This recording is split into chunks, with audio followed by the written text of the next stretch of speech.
સમાચારમાં આગળ વાત કરવામાં આવે તો રાજકોટ જિલ્લાના ધોરાજીમાં પોલીસ દ્વારા યોજાઈ ફૂડ પેટ્રોલિંગ. તહેવારને અનુલક્ષીને ધોરાજી પોલીસે યોજી ફૂડ પેટ્રોલિંગ. ધોરાજીના સ્ટેશન રોડ, ચકલા ચોક, જેતપુર રોડ અને શાક માર્કેટ સહિત વિસ્તારોમાં યોજાઈ food patrolling. Dhoraji city police inspector અને પોલીસ સ્ટાફ દ્વારા યોજવામાં આવ્યું હતું ફૂડ પેટ્રોલિંગ. ધોરાજીના પીઆઈ રવિ ગૌતમ દ્વારા વાહન ચાલકોને ટ્રાફિકના નિયમોનું પાલન કરવા માટે અને વેપારીઓને ફૂટપાથ પર દબાણ ના કરવામાં આવી છે તાકીદ. ધોરાજીમાં ગરીબ સંચાલકો સાથે પણ કરી હતી મુલાકાત. આમ ફૂડ પેટ્રોલિંગ ધોરાજીમાં કરવામાં આવ્યું. સ્ટોરી રિપોર્ટ બાય કૌશલ સોલંકી. મૂડીના સરલા ગામે જમીન પચાવી પાડી સિમેન્ટ ફેક્ટરી ખડકી દેવાતા લેન્ડ ગ્રેબિંગ દાખલ. સુરતમાં રહેતા અરજદારે સરલાના 2 શખ્સો સામે લેન્ડ ગ્રેબિંગ અરજી દાખલ કરી છે.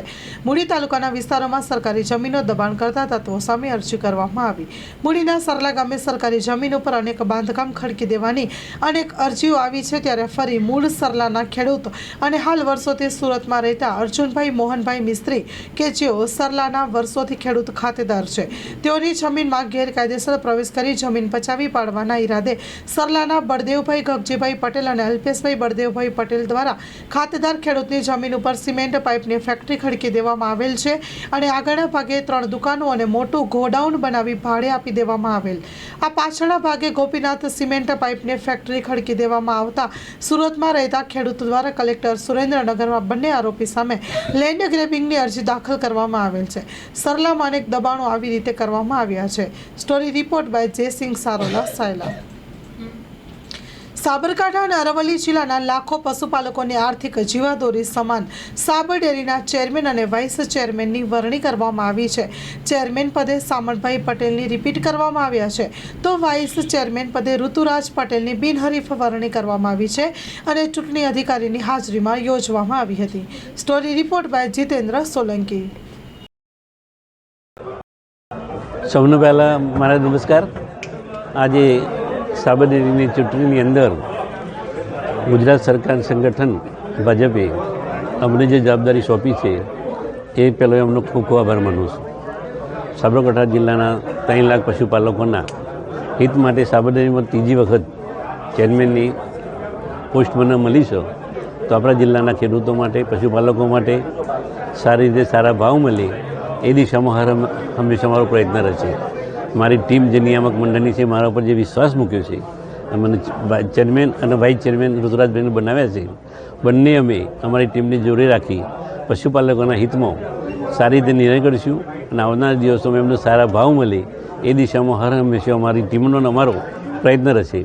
ગુજરાત સરકાર જે અમારા પર, આપણા ભાજપ સંગઠન જે અમારા પર વિશ્વાસ મૂક્યો છે અને બંનેને મેન્ડેટ આપી અને જે પોસ્ટ અમને આપી છે, બંને અમે આપણા ગુજરાત સરકાર અને નરેન્દ્રભાઈ, અમિતભાઈનો પણ અમે આજની તબક્કે આભાર માનીએ છીએ. આપણા મુખ્યમંત્રીનો પણ આભાર માનીએ છીએ. CR પાટીલ સાહેબનો પણ આભાર માનીએ છીએ અને સહકાર મંત્રી એમનો પણ આભાર માનીએ છીએ. ભાજપ સંગઠનના દરેક હોદ્દેદારોનો ખૂબ ખૂબ આભાર માનું છું. વાઇસ ચેરમેનની ચૂંટણી માટે બોર્ડ ઓફ ડિરેક્ટરની પ્રથમ સભા બોલાવવામાં આવેલ હતી, જેમાં અધ્યાશી અધિકારી અને પ્રાંત અધિકારી હિંમતનગર તરીકે મેં સમગ્ર પ્રક્રિયાનું સંચાલન કરેલું હતું. ચેરમેનની પ્રોસિડિંગ દરમિયાન એકમાત્ર પટેલ શામળભાઈ બાલાભાઈનું ફોર્મ મારી સમક્ષ રજૂ થયેલું હતું અને વાઇસ ચેરમેન માટે પટેલ ઋતુરાજભાઈ ડાયાભાઈનું ફોર્મ મારી સમક્ષ રજૂ થયેલું હતું. ચકાસણીના અંતે બંને ફોર્મ યોગ્ય રીતના ભરાઈને મારી સમક્ષ રજૂ થયેલ હોય બંને ફોર્મ મંજૂર કરવામાં આવેલ હતા. અન્ય કોઈ પણ બોર્ડ ઓફ ડિરેક્ટરનું કોઈ ફોર્મ રજૂ થયેલું નહોતું, એટલે ચૂંટણી પ્રક્રિયા કરવાનો પ્રશ્ન ઉપસ્થિત નહોતો થયો. માત્ર એક જ ફોર્મ ભરવામાં આવેલ હોવાથી ચેરમેન તરીકે પટેલ શામળભાઈ બાલાભાઈને વિજેતા જાહેર કરવામાં આવેલ હતા અને વાઇસ ચેરમેન તરીકે પટેલ ઋતુરાજભાઈ ડાયાભાઈને વિજેતા જાહેર કરવામાં આવેલ હતા.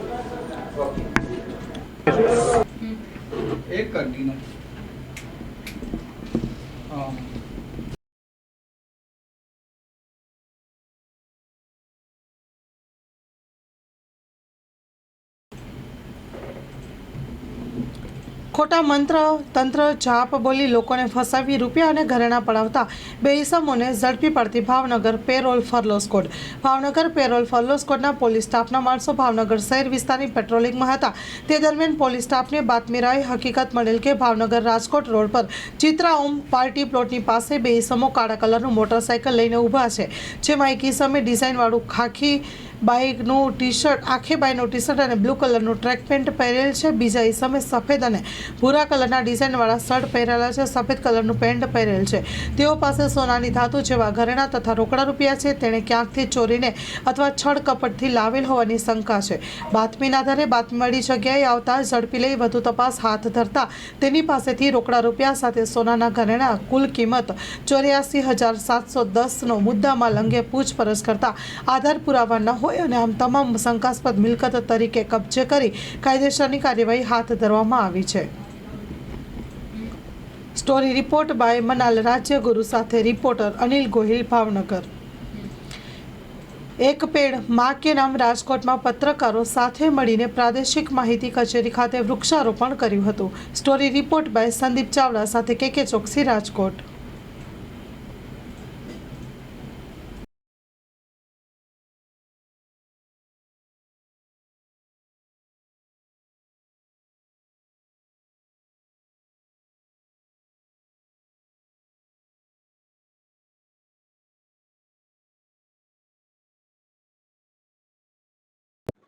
વડાપ્રધાન શ્રી નરેન્દ્ર મોદી તથા મુખ્યમંત્રી શ્રી ભૂપેન્દ્રભાઈ પટેલના નેતૃત્વમાં યોજાયેલ એક પેડ માં કે નામ ઝુંબેશને રાજકોટના પત્રકારશ્રીએ ખૂબ સારો સહયોગ આપ્યો છે, જેના સહયોગથી પ્રાદેશિક માહિતી કચેરી રાજકોટના પ્રાંગણમાં બોરસલની તથા અન્ય જેમાં પક્ષીઓ આશ્રય લઈ શકે તેવા વૃક્ષો વાવ્યા છે, જેને લીધે પ્રકૃતિનું સંવર્ધન થઈ શકશે. આ પ્રસંગે રાજકોટના પત્રકારશ્રીઓનો તથા સમગ્ર મીડિયા જગતનો ખૂબ ખૂબ સહયોગ મળ્યો છે, જે બદલ પ્રાદેશિક માહિતી કચેરી રાજકોટ સહર્ષ આનંદની લાગણી અનુભવે છે.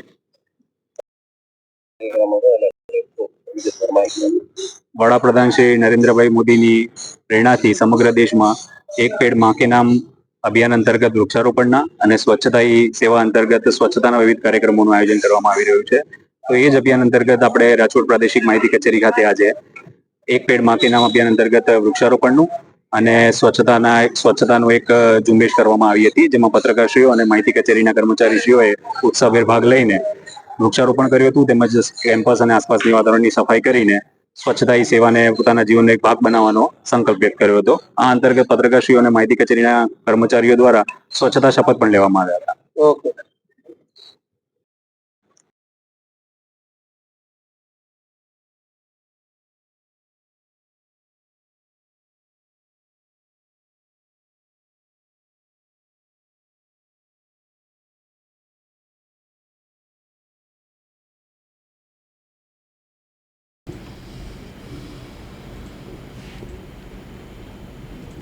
ભુજ શેરી ફેરિયા એસોસિએશન કચ્છ દ્વારા આવેદનપત્ર પાઠવીને રજૂઆત કરવામાં આવી હતી.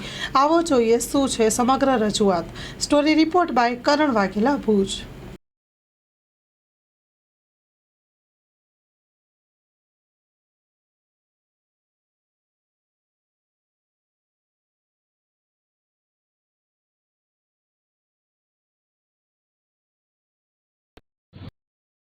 મામદભાઈ, જે રીતે આજે એક આવેદનપત્ર દેવામાં આવ્યું છે, શું રજૂઆત હતી અને શું મુદ્દા લઈને? આજે છેલ્લા 1 માસથી ભુજ નગરપાલિકા દ્વારા એકમાત્ર ફેરિયાઓને હેરાન કરીને કોવિડ જેવી પરિસ્થિતિ, કોરોનામાં જે પરિસ્થિતિ હતી એવી પરિસ્થિતિનું નિર્માણ કરવામાં આવી રહ્યું છે. ભુજ શહેરના દરેક જગ્યાએ શેરી ફેરિયાઓને હેરાન કરવામાં આવી રહ્યા છે, એમને નોટિસો આપી દેવામાં આવી રહી છે. નગરપાલિકા એમ કહે છે કે જેમની પાસે ફેરિયા કાર્ડ નથી એવા ફેરિયાઓને અમે હટાવી રહ્યા છીએ. છેલ્લા 2022માં ફેરિયા કાર્ડની મુદત પૂરી થઈ છે. નવા ફેરિયાઓનો સર્વે થઈ ગયો છે.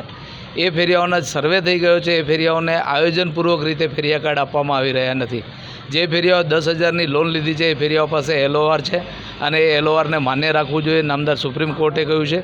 ભુજની અંદર 4 જગ્યાઓના કેસ નામદાર કોર્ટોમાં ચાલી રહ્યા છે, હાઈકોર્ટમાં ચાલી રહ્યા છે, જે અંગે પણ જિલ્લા પ્રશાસનનું અને નગરપાલિકાનું ધ્યાન દોરવામાં આવેલું છે. પરંતુ ભુજ નગરપાલિકા ક્યાંક ને ક્યાંક મુખ્ય અધિકારી શ્રી જે પોતાની જીગર માત્ર ફેરિયાઓ ઉપર દેખાડતા હોય છે એમણે ખરેખર શહેરના જે કોમર્શિયલ દબાણો છે એમના પ્રત્યે પણ નજર નાખવી જોઈએ. ખુદ નામદાર જિલ્લા કલેક્ટર સાહેબની ઓફિસની બિલકુલ સામેથી કરી અને મિર્જાપર સુધીનો જે દબાણો છે એ એમને દેખાતા નથી. અનેક લોકોએ દબાણો કરેલા છે, ત્યારે અમે કોઈનું દબાણ હટાવવા માટે સંમત નથી. દબાણ હોય કાયદેસર તો એને હટાવવું પણ જોઈએ.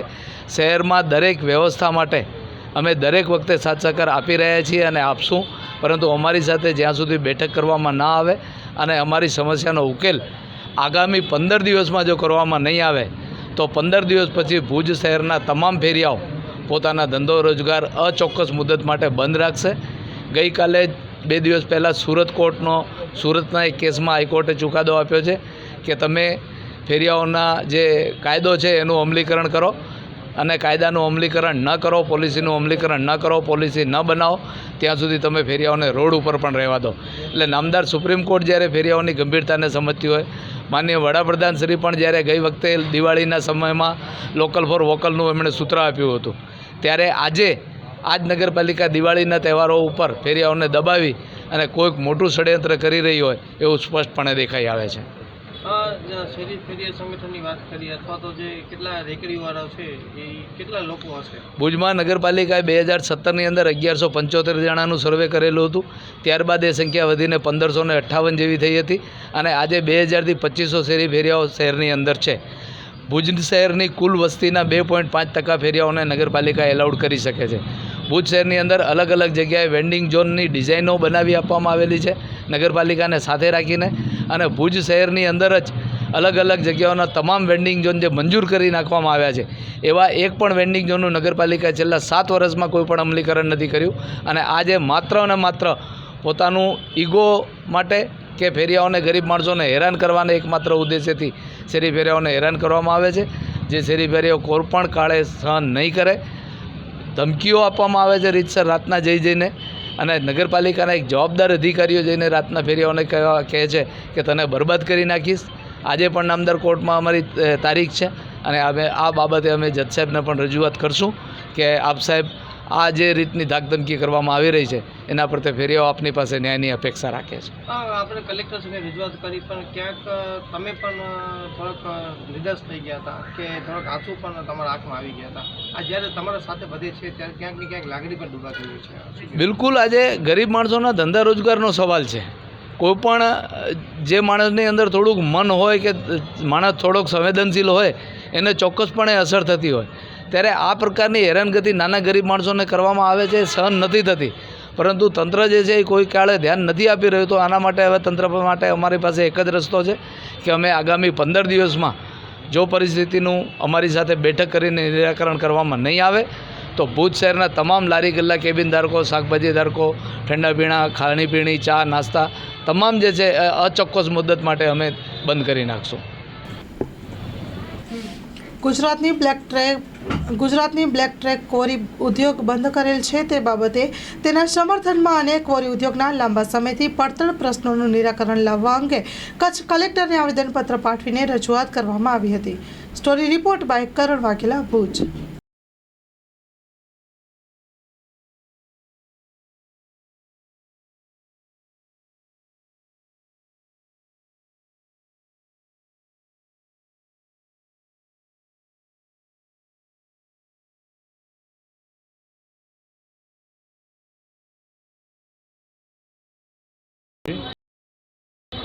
પશ્ચિમ કચ્છ બ્લેક ટ્રેપ એસોસિએશનનો પ્રમુખ છું.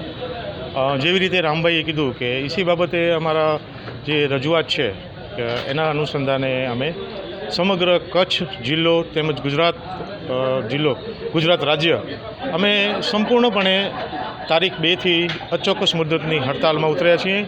જ્યાં સુધી અમારા આ પ્રશ્નોનું નિરાકરણ નહીં આવે ત્યાં સુધી સમગ્ર ગુજરાતના દરેક પ્લાન્ટ, ઉત્પાદન અને વેચાણ એ અમે બંધ રાખીશું, અને એ પણ અચોક્કસ મુદત માટે. જ્યાં સુધી અમારા આ પ્રશ્નનું નિરાકરણ નહીં આવે ત્યાં સુધી અમે કોઈ પણ જાતનું વેચાણ કે ઉત્પાદન કરીશું નહીં. અમારી એક જ રજૂઆત છે માત્ર કે ઈસીનો જે પ્રશ્ન છે, ઈસી જે અમને આપવાનું છે એ જ્યાં સુધી અમને ઈસીમાંથી મુક્તિ નહીં મળે ત્યાં સુધી અમે અમારી આ લડત ચાલુ રાખીશું.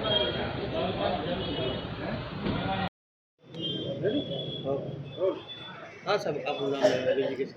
હું રામ ભાવનાણી પૂર્વ કચ્છના પ્રમુખ છું ક્રશર ઓનર એસોસિએશનના, ક્વારી અને ક્રશર ઓનર એસોસિએશનના, અને આ મારા મિત્ર છે મૂળરાજભાઈ, અને અહીંયા પશ્ચિમ કચ્છના આ પ્રમુખ છે. જે રીતે આજે તમે કલેક્ટરશ્રીને એક રજૂઆત કરવા ગયા હતા, શું મુદ્દાને લઈને હતી? મુદ્દાને એટલે શું છે કે ઈસીને આપણે માઇનિંગ પ્લાનના અનુસંધાને અમારી 60% લીઝું બંધ થઈ ગયેલ છે, અને વાયોલેશનના હિસાબે 20% બીજી બંધ થવાની અણીએ છે, અને એના અનુસંધાને શું છે 80% બંધ થાય તો 20% જે બાકીની ચાલુ છે, જેને ઈસી છે ને બધું રેગ્યુલર છે, એ અમારા સપોર્ટમાં બધાએ બંધ કરેલ છે. આખા કચ્છમાં બધાએ બંધ કરેલ છે, ક્વારીઝ અને ક્રશર. કેવો તમને પ્રતિભાવ માનવામાં આવ્યો છે? પ્રતિભાવ તો 100% બંધ છે. 2 તારીખથી 2/10થી કર્યો છે, એનું આવેદન જ અમે કલેક્ટર સાહેબને દેવામાં આવ્યા છે, અને એમને પ્રશ્નની જાણકારી છે. ક્યાં ક્યાં આપણે રજૂઆત કરીએ છીએ? આ સીએમ સાહેબને કર્યો, પીએમઓ હાઉસમાં મોકલાવ્યો છે, અને આપણે મુળુભાઈ બેરાને જે પર્યાવરણ મંત્રી છે આપણા ગુજરાતના, એને કર્યો છે. ભૂપેન્દ્રસિંહ યાદવને કર્યો છે, જે સેન્ટ્રલના પર્યાવરણ મંત્રી શ્રી છે. અમારા ગુજરાત લેવલે બધે ઠેકાણે અમે એને એટલે આવેદન કરેલ છે. આટલી રજૂઆત કરવા છતાં કોઈ નિરાકરણ નથી આવતું, તો આગળની તમારી શું હોય? અચોક્કસ મુદતની હડતાલ રહેશે. અમને એક જ અમારી માંગણી છે કે ઈસીને માઇનિંગ પ્લાનમાંથી અમને ગૌણ ખનિજને બાંધકામ ક્ષેત્રે જેટલું મટીરિયલ વપરાય છે એને મુક્તિ જોઈએ. અમારી મેઇન ડિમાન્ડ એ છે. અને બીજો શું છે કે નવા નિયમ બનાવીને કનડગત જે થાય છે ને એ બંધ થવી જોઈએ. ગુજરાત લેવલે આખું અમારે બસ આખો ગુજરાત અત્યારે બંધ છે, કોઈ પણ ચાલુ નથી, કોઈ ક્રશર એક ચાલુ નથી, કે કાંકરી તમને મળશે નહીં, ને બધા જેટલાય પ્રોજેક્ટો છે એ થંભી જશે, અને સરકારને નિર્ણય લેવો જ પડશે.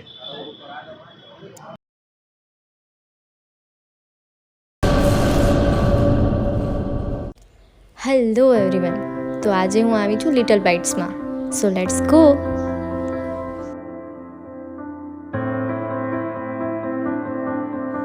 ગાઈઝ, મને અહીંયાનું એન્ટિરિયર બહુ જ સારું લાગ્યું.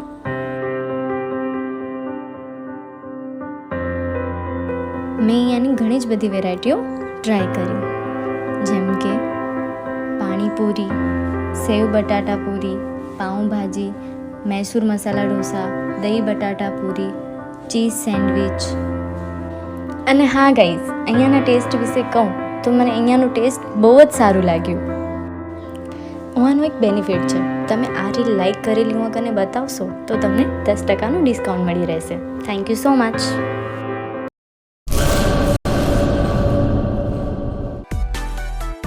માં motor driving, safe and sure driving. Driving એ શોખ સાથે આપની મોટી જવાબદારી પણ છે. અમારા ઇન્સ્ટ્રક્ટર દ્વારા સચોટ અને સરળ માર્ગદર્શન. આપની રોજની તાલીમની માહિતી મેળવીને શું અધુરાશ છે એના ઉપર પૂરું ફોકસ કરાય છે.